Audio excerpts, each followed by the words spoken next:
All right, family. We live with the general. You already know what time it is. We got that 5-5 commentary today. That's right. We're gonna be dealing with the conflict over there in the Persian Gulf between the United States and Iran, the Israelis. Before we get started, make sure you get on over there to Patreon, man. We got that file over there. Are you the descendant of an African slave trader? We got to do your DNA, family, because something wrong with you. I got to check on you. Did you get over there? Check that one out. Also, our foundational Black Americans anchored to a sinking ship. Both of these extraordinary uh, exposés, you feel what I'm saying, is on Patreon right now. Click that link at the top of the chat. Now let's get back off into this, family. You know, if over 50 top leaders being eliminated is a victory, I'm gonna have to take that loss. You see, that's just something we as Black people, we starting to, we are devolving in such a way that we can't judge a victory from a loss. You see, we can't judge it. That is very, very shameful for a nation who say they love their leaders would allow that many of their top leaders to be eliminated and call that a victory. That's not a victory. That's a hell of I mean, you're talking about a security breach. God damn, this is beyond a security breach. You look at most nations in the world. You if you try to attack their president, they go into all out war with you. Man, if you attack GGP, it's a wrap. It's a wrap. They're gonna punish your ass. They're gonna punish your ass. You assassinate him, they're gonna drop a bomb on you. They're gonna drop a nuke on you. You feel what I'm saying? Vladimir Putin, he already said. They got what they call it, the dead hand. Even if you bomb them, goddamn it, they got the computer set where it'll automatically, you understand, do the job after they're gone. You see, they call it the dead hand. It'll still do the job after they're gone. And so, Donald Trump, they'll drop a nuke. You assassinate that man and on some. We talking about international. If another nation was to do that, he already said it because Iran had threatened to assassinate him, and his order was to nuke him. You see what I'm saying? To bomb. They would have to. You see, because you're going for the juggler. You're trying to take the top nation off the mountaintop.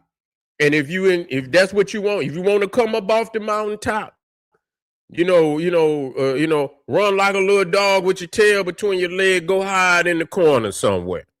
Your time is up. Your time is up if that's what you want to do. But so, when you talk, but to knock off 50 leaders, man, come on, what type of nation is you running? I mean, I understand people saying, oh, well, yeah, but goddamn it, when you go in the hide, you do what you got to do. You got informers in your own blood that want you out of there. How's that a victory? When you got enough of your own and they're pointing you out, they want you out of there, man. They want you, it's some of your own that want you out of there. Okay? And that's the only way you could knock that many people off. They got inside information on them. You got some of your own people that want you up out of there. You're not so beloved. You see, you're not so beloved. And so this is not a victory. This is a total loss, man, especially your military. You know what I'm saying?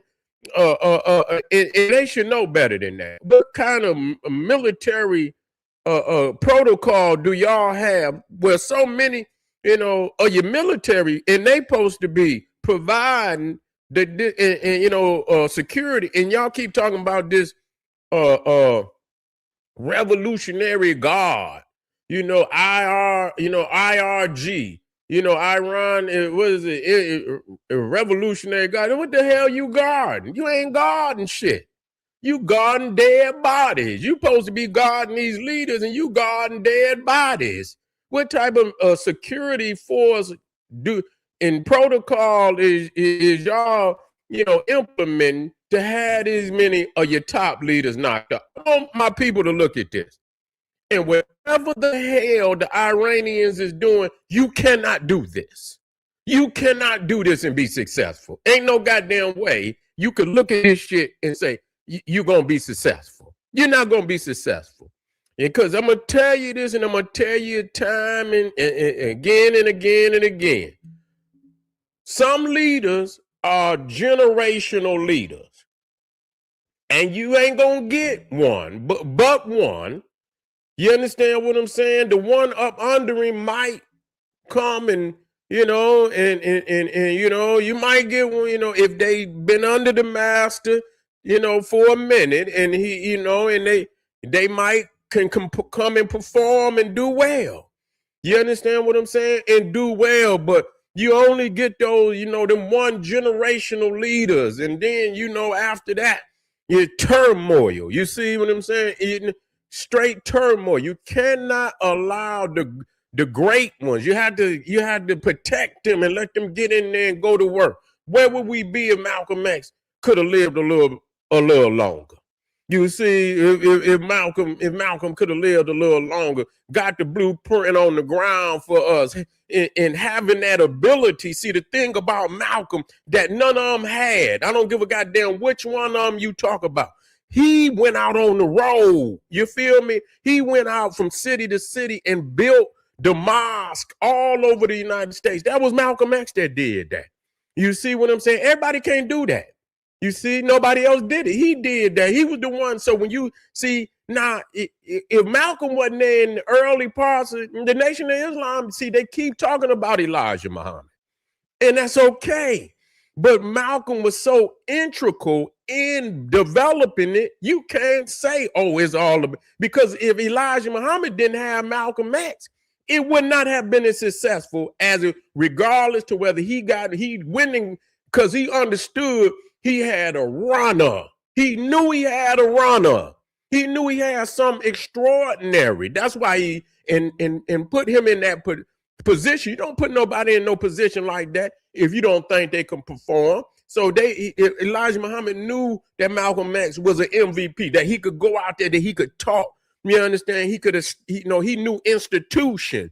He knew how to build, that's because when you talk about nationalism, you know what I'm saying? Malcolm X was on the ground establishing nationalism, building these temples. Malcolm X was the one that created the Muhammad Speaks, their magazine, which he got from Marcus Garvey. You see what I'm saying? He seen how, because Marcus Garvey, I believe, had Negro World. You see, he was one of the first one that had a printing press, and you know what I'm saying? And so they did the same thing that Marcus Garvey did, and got that magazine, you got your propaganda, your proper propaganda out. You see, putting your information out there, getting it to the people and things of that nature. And then after that, what happened? What happened? You see what I'm saying? Yes, you got your Farrakhan and things of that nature, and you know what I'm saying? But and you could deal with that how you want to deal with it. But anyway, you see, you can't allow the great you is not. If he would have stayed and continued to drop that nationalism on our people and gotten our people in all over the sea, he was national. He could go from city to city and coordinate that. You feel what I'm saying? Everybody couldn't do that. Everybody didn't do that. You know what I'm saying? Knocked, and assassinated our beloved, a shining black prince, El Hajj El Malik Shabazz, the one we know today is Malcolm X, one of the greatest that ever did it. You see what I'm saying? You can't and be proud of that. What the hell wrong with you, fool? Y'all should have protected the beloved. You understand what I'm saying? But y'all didn't do that. Y'all, hating and shit, and let the great one, assassinated like in his own, and that's another thing, and didn't punish motherfuckers for doing it. That's another thing. It's one thing to that happened. That's a mark on the people. That's a serious mark to allow your great one. That's a mark. The people should be shamed to allow that shit to happen. You know what I'm saying? To allow that to happen, you should be shamed. There's no way you should allow that to happen to some feeble Negroes like that to do something like that to Malcolm X. So it was a very shameful moment for our people to let that to happen. And so and not to retaliate is even more shameful, and not bring those responsible for that serious crime, not bring them, you understand, before the people and punish them for that. They should have been publicly punished for what they did to Malcolm. Nobody did nothing. No, that's shameful. You're shameful, and that's me. But see, I see why y'all accept, this type of garbage that they talking about. That is a victory. See, I always look at the people. You see what I'm saying? I see this is an elitist society today. And if if as long as if they say, oh, they still in power, so goddamn what? What about the people at the bottom? Y'all talking about, what about the people at the bottom? Is they okay over there with all them bombs? That's just like motherfuckers say the Palestinians still. But look at the goddamn cities and shit. Look at the cities over there, this rubble and shit. And you understand? They ain't coming back from that. They are not coming back from that. They're going to deteriorate even further from not having no goddamn infrastructure. You're not going to tell me that's going to make it better. This motherfuckers over here living in the hood right now, and they doing bad. But that shit is bad. Do you see the niggas over here, and they living in the hood, but the hood is still better than that. You see what I'm saying? So if the motherfucker can't come from out of the hood and do no, what the fuck you think a motherfucker coming out of that? You gonna come out of that? You gonna come out of that and do what? Man, make that shit make sense to me. That's a losing situation for the people. It's a losing situation. And when they turn back up on them, it's going to be even more of a losing situation. So, know this, family. Don't allow that, you know what I'm saying, people to tell you that this is winning. This is not winning. You understand what I'm saying? This is not winning at all. But listen to me. This is not winning. To have that many, no, you don't have no security. You ain't a nation. That's one of the first elements of a nation is defending the people and the leadership. This is failure. Know that. You see what I'm saying? This is total failure, and literally no apparatus of security whatsoever. Nobody, no apparatus of security. And so ain't no way you're going to be a nation without that. So, for those that accept that, okay, that's on you. Okay, so when it's your turn, they knock your ass up. We're going to say, oh, well, that's what he believed in. So, you know what I'm saying? And so we shouldn't mourn him, because he believed in that type of philosophy. So, okay, then. But for those of us that want to protect our leaders and make sure they have top security and that we make sure that they have the proper safety so they could do what they do best and lead our people. And we got to give them as much time as they need while they on the planet to really affect the people. You feel what I'm saying? So you have to give them the best security. You see what I'm saying? You say, Mufasa, Ra, Malcolm X, or Dr. Colin. I'm rolling with Colin. It wouldn't be no Dr. Colin without Malcolm X.